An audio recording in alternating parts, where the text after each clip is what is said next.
Hello friends, how are you all. तो आज का हमारा टॉपिक है कंप्लायंस टेक्निक्स। अब ये जो कंप्लायंस टेक्निक्स है ये साइकोलॉजी का तो सोशल साइकोलॉजी का एक बहुत ही इंपॉर्टेंट टॉपिक है।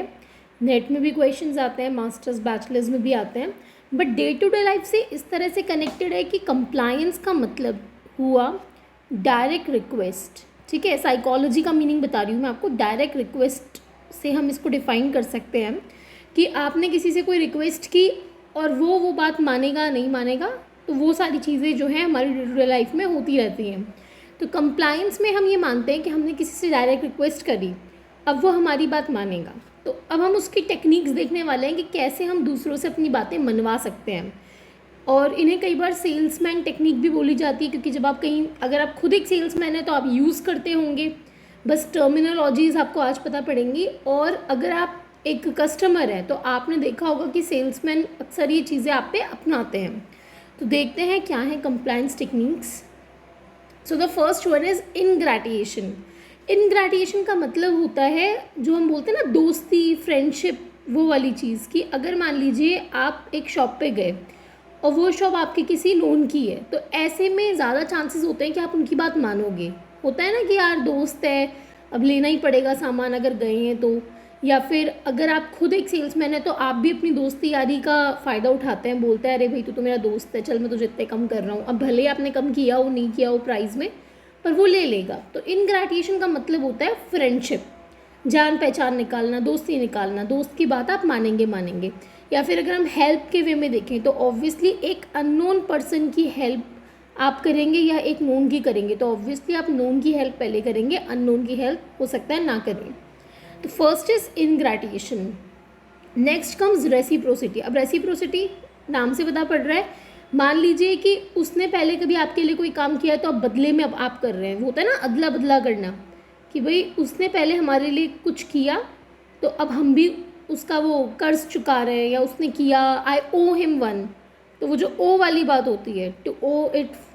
ठीक है, तो इसलिए रेसिप्रोसिटी, जिसमें आप, अगर आपकी दुकान से वो कुछ सामान लेके गया है तो अगली बार आप उसके दुकान से लेके जाते हैं। ठीक है, next is that's not all. अभी डेट्स नॉट ऑल तो बहुत ज़्यादा सेल्समैन यूज़ करते हैं। मान लीजिए कि आप लेने गए एक माइक्रोवेव, ठीक है, माइक्रोवेव ओवन जब आप देख रहे हैं तो आपने कुछ डिसीजन नहीं लिया, अभी आप बस सोच ही रहे हैं ले नहीं लें क्या करें।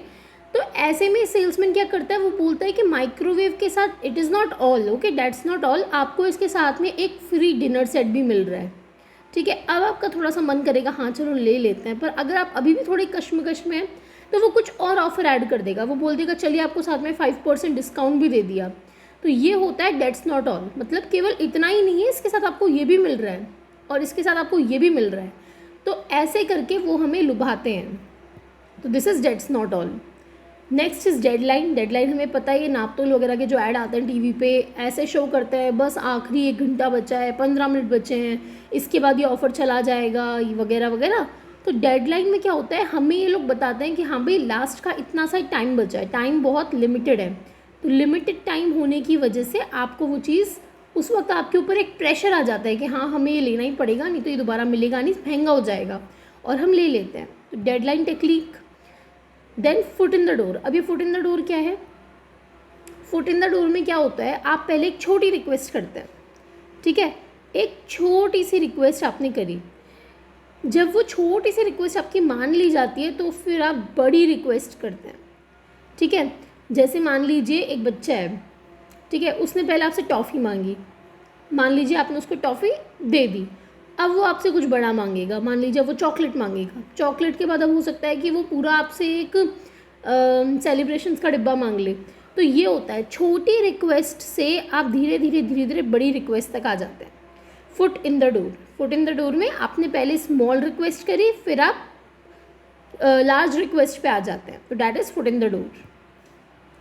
Next is door in the face. ये इसका जस्ट रिवर्स है।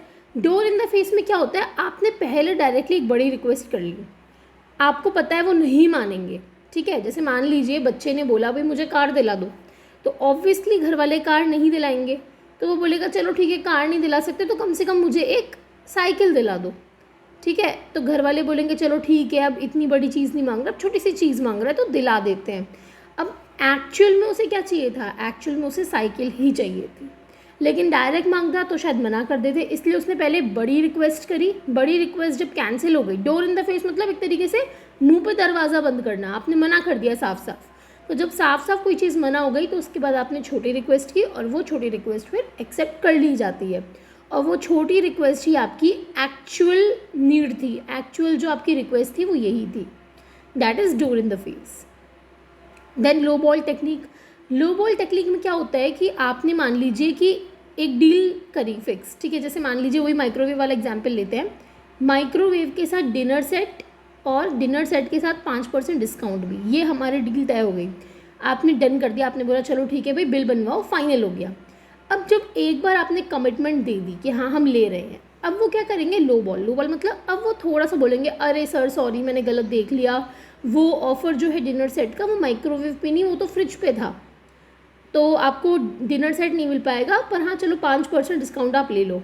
अब ऐसे में क्या होगा, आपने पहले उसको कमिटमेंट दे दी, तो अब जब एक बार आपने कमिटमेंट कर दी तो अब उससे पीछे हटना थोड़ा सा हमें खुद को ऑकवर्ड लगेगा, तो हम बोलेंगे चलो ठीक है अब ले लेते हैं। तो लो बॉल में क्या होता है कि वो बाद में ऑफ़र को चेंज कर देते हैं एक बार फाइनल होने के बाद, ठीक है, जब तक फाइनल नहीं होता तब तक तो बहुत सारा ऑफ़र मिल रहा है आपको, लेकिन जैसे ही फाइनल हो गया तब वो ऑफ़र थोड़ा सा कम कर देंगे, क्योंकि उन्हें पता है भाई अगले ने कमिटमेंट कर दी, अब वो एक डिनर सेट के लिए थोड़ी ना माइक्रोवेव और 5% डिस्काउंट छोड़ेगा।